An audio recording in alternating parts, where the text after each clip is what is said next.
is written about the Son of Man by the prophets will be accomplished. For he will be handed over to the Gentiles. He will be mocked and insulted and spat upon. After they have flogged him, they will kill him, and on the third day he will rise again." But they understood nothing about all these things. In fact, what he said was hidden from them, and they did not grasp what was said. As he approached Jericho, a blind man was sitting by the roadside begging.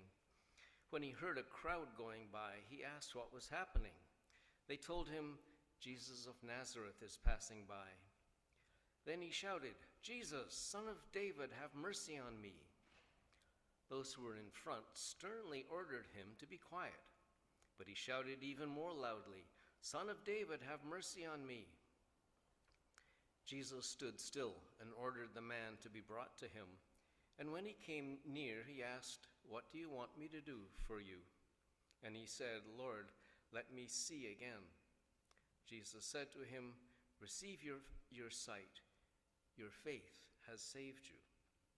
Immediately he regained his sight and followed him, glorifying God. And all the people, when they saw it, praised God.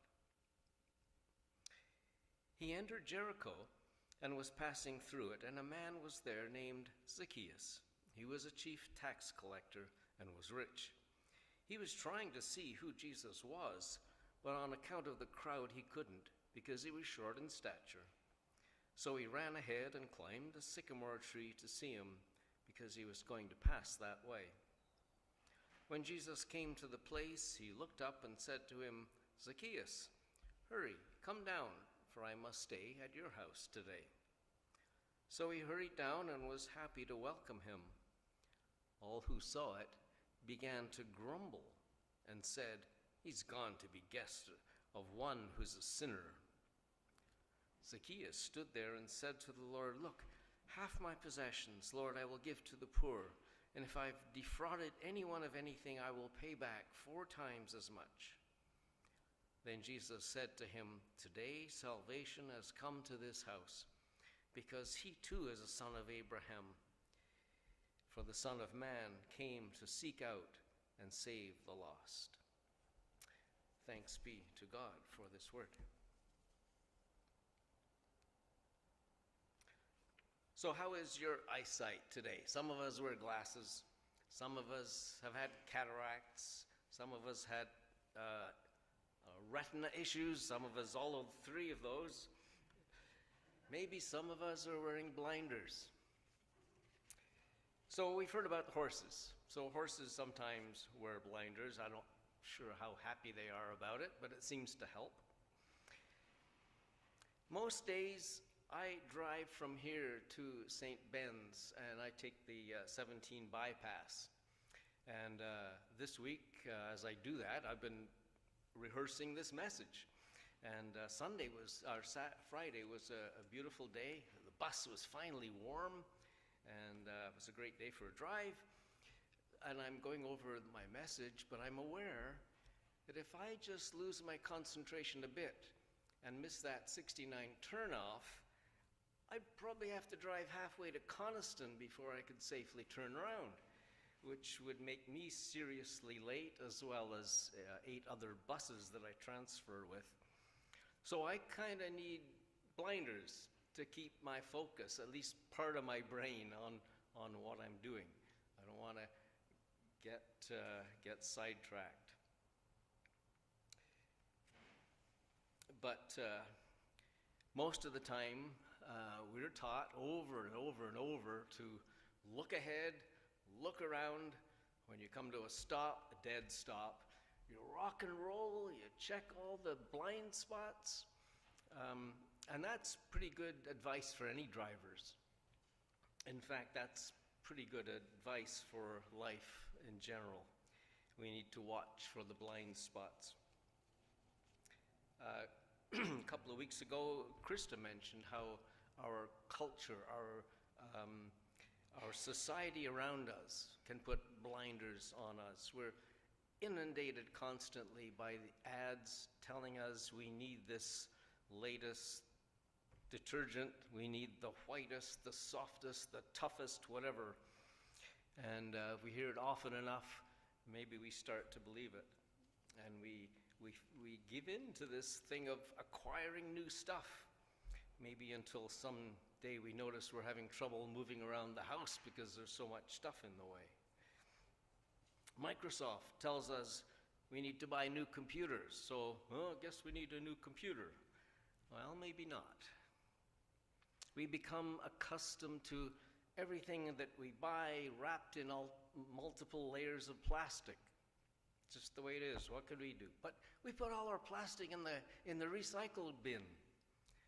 Well, how much of that actually gets recycled?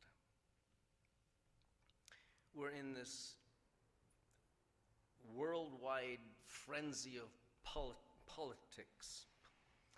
And politicians, we've heard some of this already, want to turn our eyes away from certain realities. They want us to see things their way.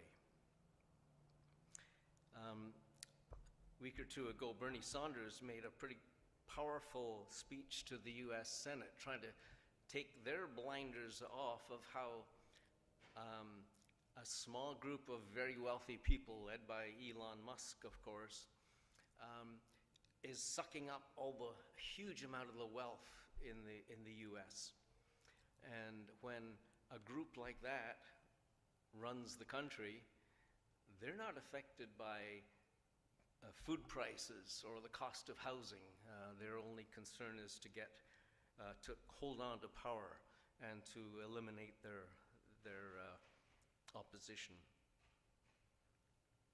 We see this shift to populism when people trust the powerful words of a speaker without questioning. Makes me think of John Rutherford. John Rutherford was a strong proponent of critical thinking. He maybe pushed it a bit hard, but that was his style.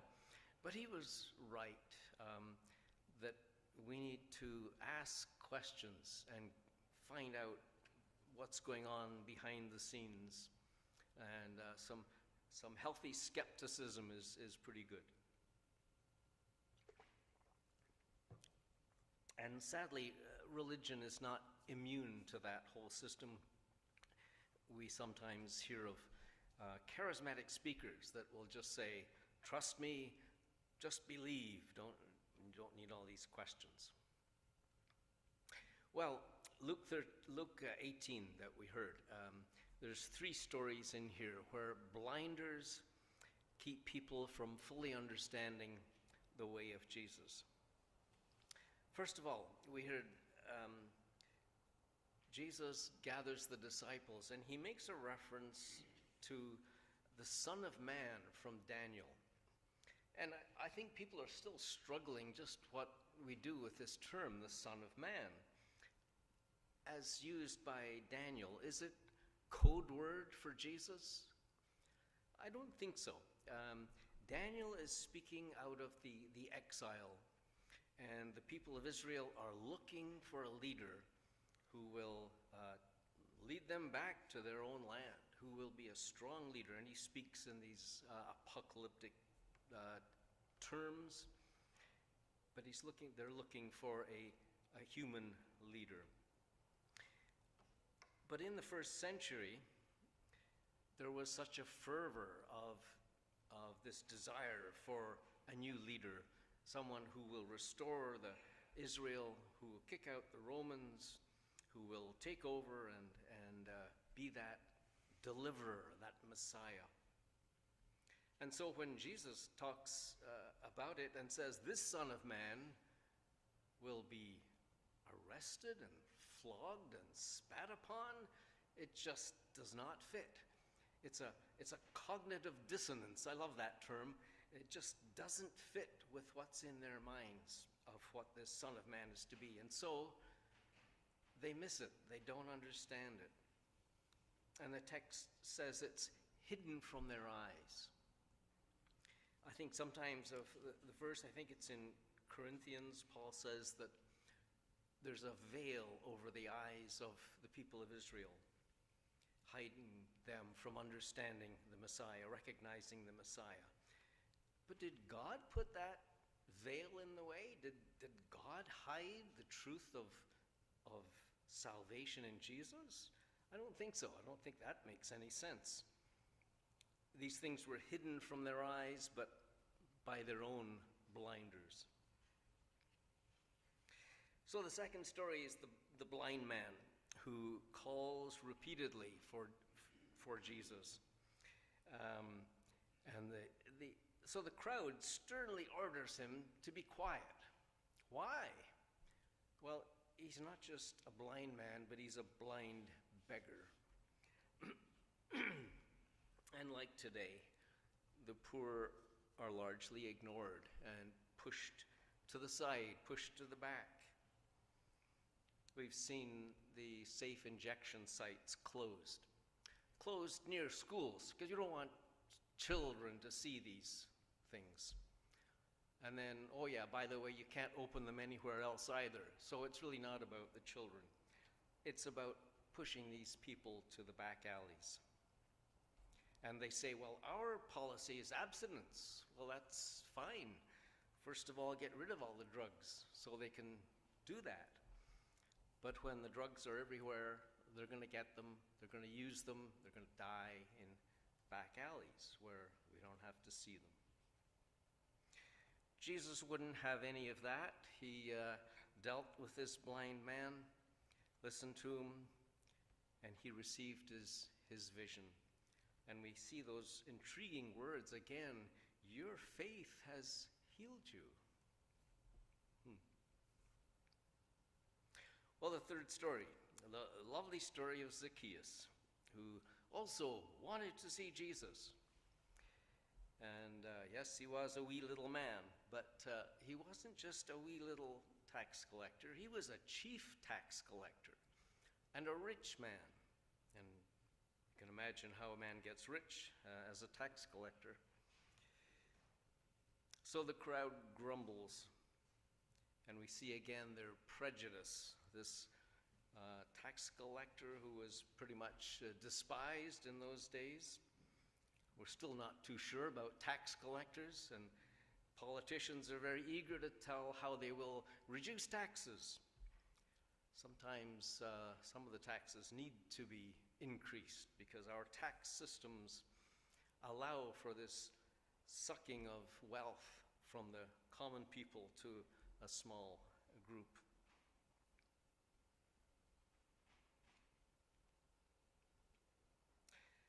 So the crowd was blind to see faith emerge in Zacchaeus.